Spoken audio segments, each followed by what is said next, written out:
남들을 비판하고 싶을 때면 언제나 이 점을 명심하길. 이 세상 사람들이 다 너처럼 유리한 입장에 놓여있지 않다는 걸 말이다. 스콧 피츠제럴드의 위대한 개츠비에 나와 있는 구문이죠. 오늘의 책은 다니엘 마코비츠의 엘리트 세습입니다. 들어가겠습니다.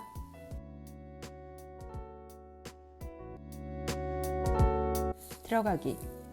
이 책은 실력대로 공정하다는 능력주의는 속임수다로 글이 시작된다. 대부분의 사람들이 능력과 노력으로 보상받아야지 계층과 함께 상속되면 안 된다는 생각에 동의한다. 그러나 능력주의는 약속대로 작동하지 않았다고 말한다. 오늘날 능력주의는 엘리트와 중산층을 갈라서 적대적 관계로 만든다. 중산층은 한때 공평하게 제공되던 기회와 혜택을 엘리트층에게 빼앗겼다고 말한다. 그들은 열등감을 느끼고 소외된 상태다. 엘리트들 또한 현재의 지위를 잃을까 두려움을 느끼고 불안감 때문에 고립된다. 자연스레 중산층을 깔보고 그들의 습관과 가치관을 경멸한다. 능력주의의 덫에서 탈출하는 것이 사실상 모두에게 이익이다. 이 책은 능력주의가 어떻게 계층을 분리하고 갈등을 강화시켜주는지 보여주고, 그러한 계층 분리가 교육, 소득, 주거, 소비 등 사회 전반에 걸쳐 어떤 계층적 장벽을 만들었는지 이야기한다. 그리고 정치적으로 강력한 변화의 힘을 키우고 좀 더 평등하고 민주적 사회, 경제 질서를 회복하는 데 필요한 구체적 정책을 제시하고 있다. 능력주의의 덫, 근면성이 곧 명예. 능력주의가 길러낸 엘리트 다수는 근면하고 노력한다. 노력 유행병은 능력과 공헌을 중시한 엘리트 계층에 침투했다. 최고 프로 선수들은 전보다 더 오랜 시간 훈련하고 슈퍼모델과 인지도로 유명세를 얻은 순수 갤럽들조차 명성을 얻기 위해 노력한다. 능력주의의 근면성이 곧 명예라는 규범은 부유층뿐 아니라 나머지 계층에도 영향을 주었다. 점점 직장을 구하지 못한 수가 증가하고 있는 중산층은 직장에서 해고당한 상태, 즉 비자발적 실업을 통한 강요된 게으름을 모욕과 수모로 받아들이고 있다. 강박적 과로에 시달리는 부유층과 게으름을 강요받는 나머지 계층의 간극은 더 심해지고 있다. 그리고 능력주의로 인한 경제적 분열이 도덕적 갈등으로 이어진다. 빈곤이 아니라 상대적 빈부격차.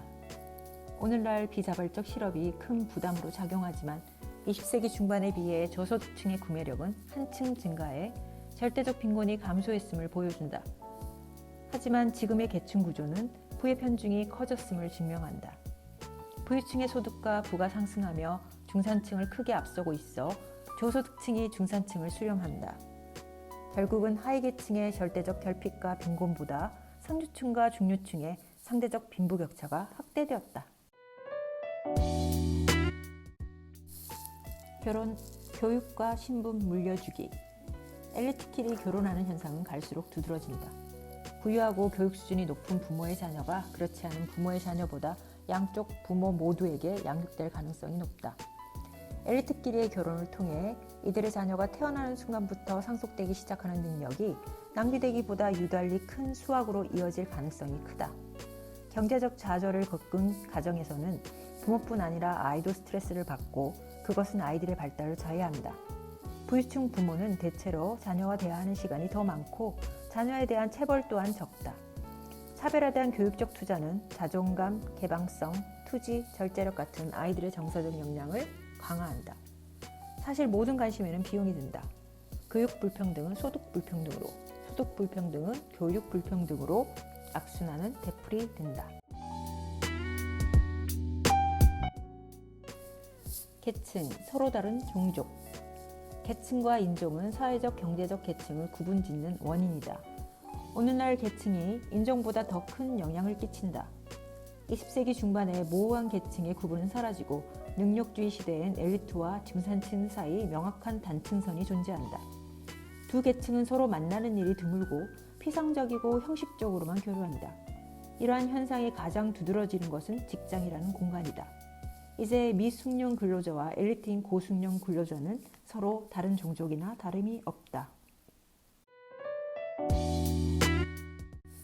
소비와 문화 그리고 지리적 분리. 이제 사치품은 부유층의 소비 생활을 장악한다. 부유층은 불평등이 심화된 사회에서 자신의 재산을 과시하기 위해 유별난 소비를 하고 있다. 다시 말해 사치품은 능력주의의 가치를 구체적으로 보여준다. 게다가 과거 중산층과 대중을 겨냥했던 소비재 상당수가 스타 공연 티켓, 특진 의사, 단독 영화 관람, 차별화된 레스토랑과 같은 사치품으로 전환된다. 소비를 통한 엘리트다움을 의식적으로 과시하는 것이다. 또한 교육과 소득은 생활 전반의 삶의 편리성과 질적인 부분에 영향을 끼침으로써 계층 간의 문화적 분열이 야기된다. 그리고 그것이 지리적 분리를 통해 반영되곤 한다. 즉 가장 부유하고 교육 수준 높은 도시는 기대 수명이 높고 범죄율이 낮으며 공해가 덜해 정치적 영향력도 크다.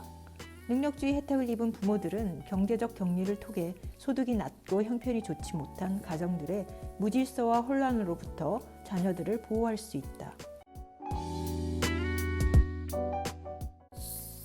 나가기. 사실 능력주의를 대체할 대안을 찾기 어렵다. 기량이나 능력을 기준으로 뽑지 않으면 무엇을 기준으로 사람을 선발해야 하나? 어렵다. 그러나 대안이 없다는 이유로 아무것도 하지 않는다면 엘리트 세습의 구조는 더 단단해지고 민주주의의 근간인 계층 간 이동 가능성도 사라질 것이다. 작가는 책 말미에 세금 정책, 노동 정책, 교육 정책 등을 통해 다양한 해법을 제시하고 있다. 이 책의 가장 마음에 드는 부분이기도 하다.